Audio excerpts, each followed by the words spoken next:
राधे राधे भक्तों, आज गुरु पूर्णिमा की इस पावन बेला में मैं अपने सभी छोटे बड़े शिष्यों को और अपने सभी साधकों को जो मेरे परिवार के समान मेरे साथ हमेशा जुड़े हुए हैं, उन सभी दर्शकों को दिल से गुरु पूर्णिमा की हार्दिक शुभकामनाएं देती हूँ। भक्तों, आज का दिन कोई साधारण दिन नहीं है। आज है गुरुवार और आज के दिन पड़ रहा है गुरु पूर्णिमा। और इन दोनों का एक साथ आना कोई संयोग नहीं है, ये तो ईश्वर की महान कृपा है। और भक्तों, जहाँ भगवान विष्णु होते हैं वहाँ माँ लक्ष्मी स्वयं ही प्रसन्न होती है। भक्तों, ऐसा दिन आपकी जिंदगी में शायद फिर कभी ना आए। दोस्तों, क्या आपने कभी सोचा है हमें चलना किसने सिखाया? हमें बोलना, सोचना, सहना, समझना, ये सब किसने सिखाया होगा?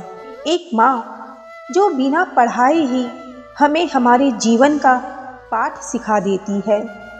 एक पिता जो अपनी चुप्पी से हमें साहस देते हैं। और एक शिक्षक जो हमारी हर गलती पर मुस्कुरा देते हैं। और एक गुरु जो बिना कहे हमारी आत्मा को दिशा देते हैं। गुरु ब्रह्मा है, गुरु विष्णु है और गुरु ही महेश है। और जब गुरु हमारे जीवन में होते हैं तब ही हम खुद को समझ पाते हैं।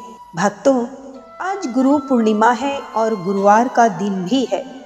ये वो दिन है जो समर्पित है पूरी तरह से भगवान विष्णु जी को, बृहस्पति देव को और देवताओं के गुरु को। और ये दिन भगवान विष्णु जी की भक्ति का दिन भी है। वो विष्णु जो जगत के पालनहार है, जो धन, शक्ति और सुख के प्रतीक हैं। अगर आपके जीवन में हमेशा धन को लेकर परेशानियां बनी रहती है, आप लोगों के कर्ज के तले दबे हुए हैं, आप घर में अपने बच्चों के, अपने बीवी के, अपने माँ बाप के खर्चे पूरे नहीं कर पा रहे हैं, तो आज भगवान विष्णु के इस पावरफुल मंत्र का अगर आपने सच्चे मन से स्मरण कर लिया तो यह मंत्र आपके लिए किसी संजीवनी से कम नहीं होगा। और आप जब श्रद्धा और विश्वास के साथ इस मंत्र का जाप करते हैं तो माँ लक्ष्मी स्वयं ही प्रसन्न होती है। क्योंकि भक्तों, जहाँ श्री हरि विष्णु रहते हैं वहाँ माता लक्ष्मी स्वयं ही निवास करती है। तो भक्तों, आज के मंत्र का स्मरण करें उससे पहले आपसे निवेदन है कि अगर आप लोगों ने अभी तक हमारी वीडियो को लाइक नहीं किया है तो आज गुरु पूर्णिमा के दिन हमारी वीडियो को लाइक जरूर कर दीजिए। और जो भक्त हमारे चैनल पर नए हैं वो चैनल को सब्सक्राइब जरूर कर लीजिए और बेल आइकन दबाना कभी ना भूलें।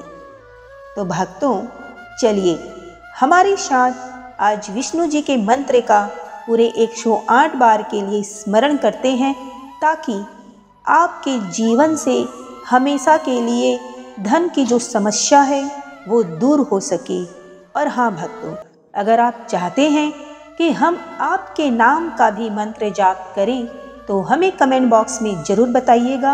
हम आपके नाम का मंत्र जाप करेंगे ताकि आपके जीवन की सारी परेशानियां दूर हो सके।